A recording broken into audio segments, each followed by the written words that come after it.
the WTO Director General, members of the media, thank you for availing your time and in particular interest to provide coverage since the start of this high-level event.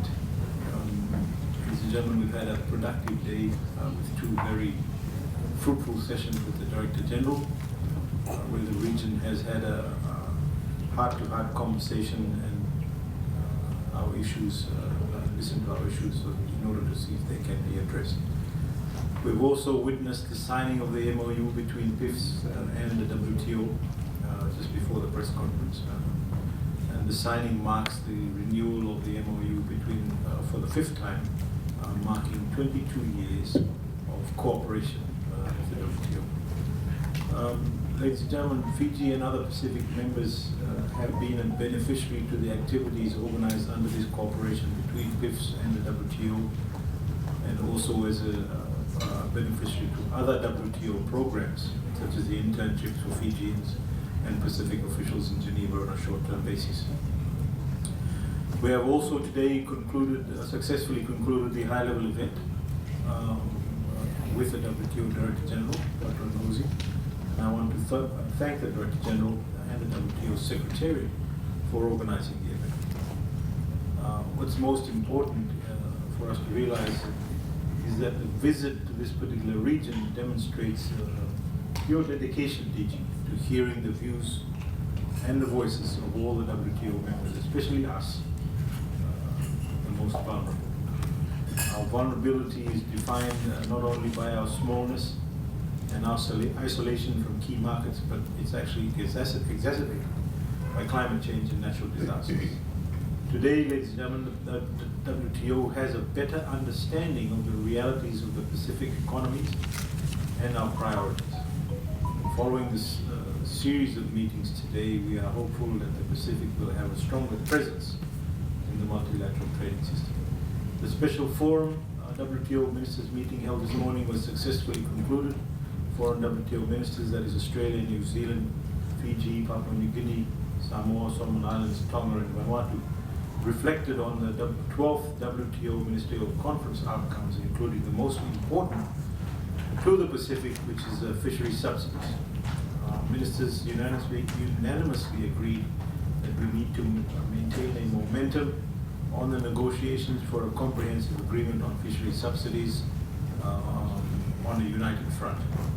This is critical to ensure that our fisheries resources are protected and developed in a sustainable manner for the long-term benefit of our people. The actual statement, the ministerial statement, outlines key messages in the way forward for the region on WTO priorities. The region will continue to work in solidarity to further our collective objective of supporting our Pacific economic and social development. We wish the WTO DG and the Secretariat and all delegations a very safe trip back home. We also welcome a visit in the very near future. Thank you, ladies and gentlemen. Okay, just to acknowledge present with me here at the table, Honorable Minister Koya, and also the presence of Director General Dr. Ngozi this afternoon. And for the interest in the media to cover this particular session, and to learn about the important work that ministers have accomplished today. Special appreciation to Minister Koya for his leadership again in taking the two important meetings today with the ministers on the clearance of the special trade ministers meeting this morning, and also the special Talanoa and meetings with the Director General and Ngozi. But an outcome today that the Minister pointed to was the signing of the MOU between the PIFS Secretariat and the WTO. A very welcome development, and to continue the collaboration between the two organizations. I wanted also to take this opportunity to say directly to Director General Ngozi to thank you for visiting the region. And as said by Minister Koya, I think the important thing is to come and see what truly the circumstances are in the Pacific, challenges that we face every day. And I think you will go back with a fairly good understanding and idea about the challenges the Pacific region faces. Not only in the fisheries context, but also in the context of the climate impacts. I also would like to welcome the successful completion of this meeting, Minister Koya, and also the opportunity for the ministers to clear the ministerial statement that will lead us or guide us in our work forward on the remaining aspects of the MC12 outstanding matters. And also the opportunity to reaffirm, I think, the commitment by ministers here this morning to continue to work collaboratively in the context of the remaining aspects of our work to conclude what we think is necessary for the Pacific.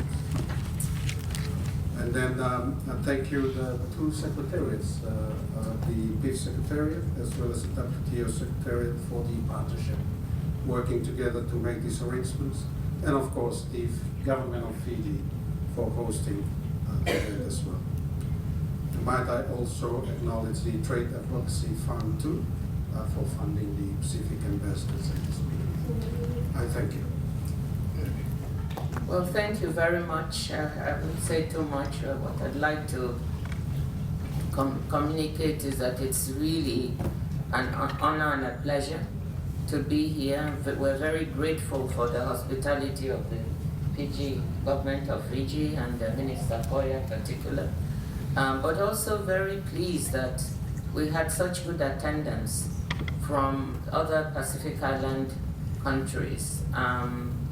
I know that it is not easy for ministers to leave what they're doing to come here for this meeting. I think we're grateful to them for that. We are also very pleased that we're able to have this workshop with so many delegates from all the countries.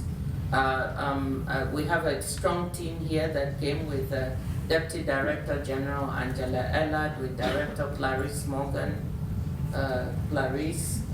with our Senior Officer Say, who is here, and Senior Advisor Stephen and Nicole, my Special Assistant. We really try to mount a team. I know I'm missing someone else.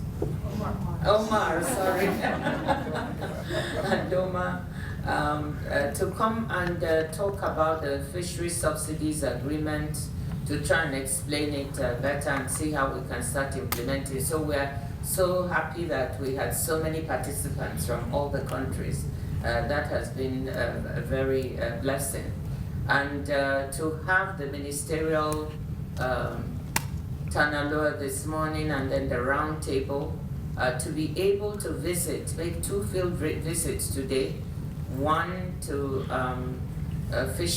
close to a fishing village, to the regional fisheries office and market, where we were able to see fishermen and women landing their catch from early this morning, and then to go and visit with a group of women who came from all over the island to come and show what the Women Empowerment Program is doing. So in one day we've been able to see quite a lot on the ground with people also, then with the officials. So it's been a very fruitful visit. I want to say that the discussions we had with the ministers, both in the round table and the Tanaloa, was very instructive. My objective was to come and listen to the issues that the Pacific Island Forum and the Pacific Island countries have. As Minister Koya said, this is very special. They have small, vulnerable economies that are subject to climate change. One typhoon, one cyclone can really do a lot of damage. So listening to the issues of importance and how the WTO can help to solve some of these issues. Our central point is that the WTO and trade should be part of the solution to some of the challenges that are being faced here. And to that effect, the fact that the fisheries economy is so important to all the Pacific Island countries, and they were instrumental in the fisheries subsidies agreement that we were able to make in June at the WTO, where all 164 members signed on to agreement to curb $22 billion a year in harmful fisheries subsidies to stop illegal, unreported, and unregulated fishing on our high seas. This is critically important. And we are looking forward to a second phase. The Pacific Island countries insisted that there must be a more comprehensive approach. So after the first phase of the agreement, we are moving on to a second phase of negotiations, and also listening to their views on what they think should be contained in this second phase and how we should go about it has been very important. In addition, I made clear that it's not just in fisheries, but in all the other types of challenges we face and problems we are trying to solve at the WTO, the Pacific Island countries are key, whether it be in the agricultural negotiations, whether it be in WTO reform and the reform of the dispute settlement system, whether it be in the digital space. The role of the Pacific is very, very important, and we wanted to make sure that we will factor all of that in the work that we do. So we've been very pleased and happy to be here, and I think it's been a very fruitful engagement all around. Thank you.